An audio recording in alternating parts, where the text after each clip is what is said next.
Frieza has been a staple of the Dragon Ball series since his introduction into the story. As the main villain of the Namek saga, he represented a step up in strength for the Z fighters to face, and that his power is absolute. This is most apparent as the character brings the legend of the Super Saiyan to reality, brought the paragon of Saiyans to tears, and overcame any opposition that came to his way until the very end. However, that isn't what makes him the best. What makes Frieza the best villain in Dragon Ball is his opposition to Goku in every way. The enemies that predate his appearance fill in different aspects of the story. The Saiyans set a new level of power that's different from anything Goku had faced before. It was an alien level of strength he couldn't hope to compare to with all the training he'd undergone. Furthermore, they were made to expand the story in a natural way while introducing who Goku was supposed to be and where he's from. The whole low-class martial artist versus high-class warrior storyline is what makes this arc work as well as it does. Nappa fighting the Earthlings highlights this aspect well, with Goku versus Vegeta making for a perfect ender. Despite making a lasting impression, the Saiyans ultimately serve as a taste of what Frieza's forces have to offer. Perfect Cell, who comes after the both of them, finds a nice place in between them. He wants to test his limits like a Saiyan, but also demonstrates a level of cruelty that Frieza too is capable of, even adopting Frieza's multi-stage transformations that make him more terrifying per each one. His power is far greater than that of Frieza's, but there was a benchmark set by the Frost Demon that would have to be crossed by all those who would follow his appearance. Buu is the peak of this power escalation, with multiple different forms that come with different ways to be dealt with by Goku and his allies.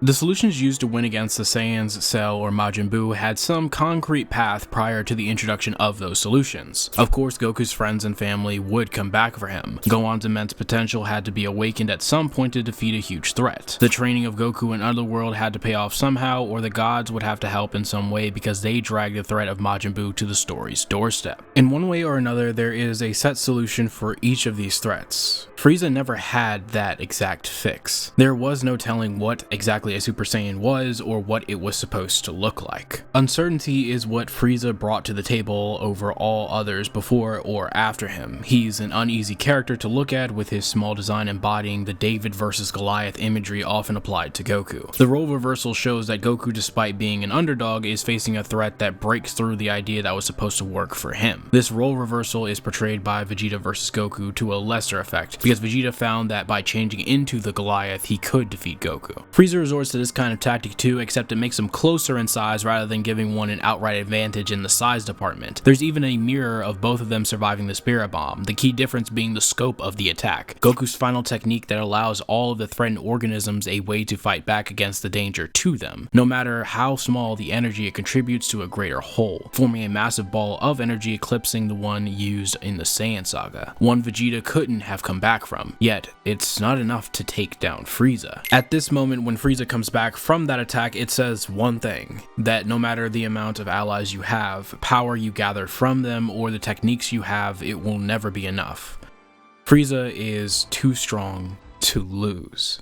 What Frieza does to Piccolo and Krillin shows his ignorance at play. He has no idea what Goku's friends mean to him, and that's what he would pay for. There's been an understanding between the both of them throughout this battle, as the offer to work alongside each other clearly laid out. There's a character point of contrast that's led them to this battle, a point of humility versus hubris. Goku, the low-class Saiyan warrior, has grown to face a being who killed a people he never got to know. Frieza, the self-proclaimed emperor of the universe, has been harmed so much by creatures far beneath his full power.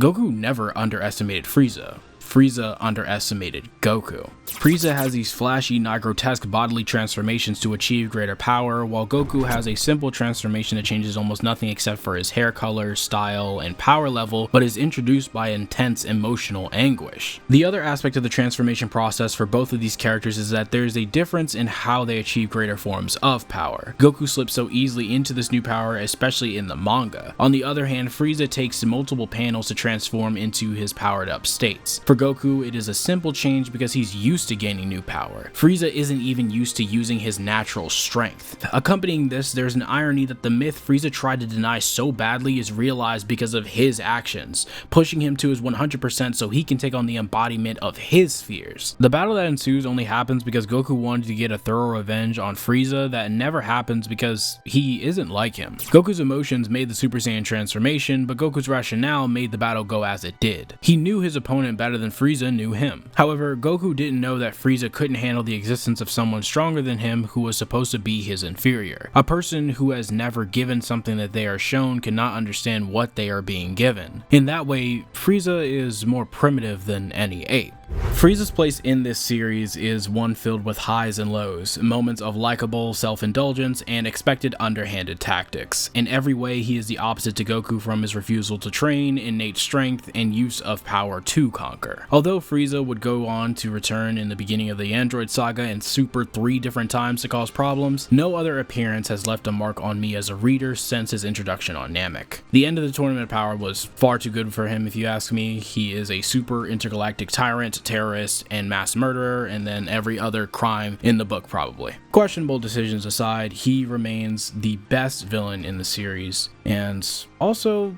kind of like the most important. I want to thank you all so much for watching. Please stay safe out there and have yourselves a damn good one. I'll see you all next time.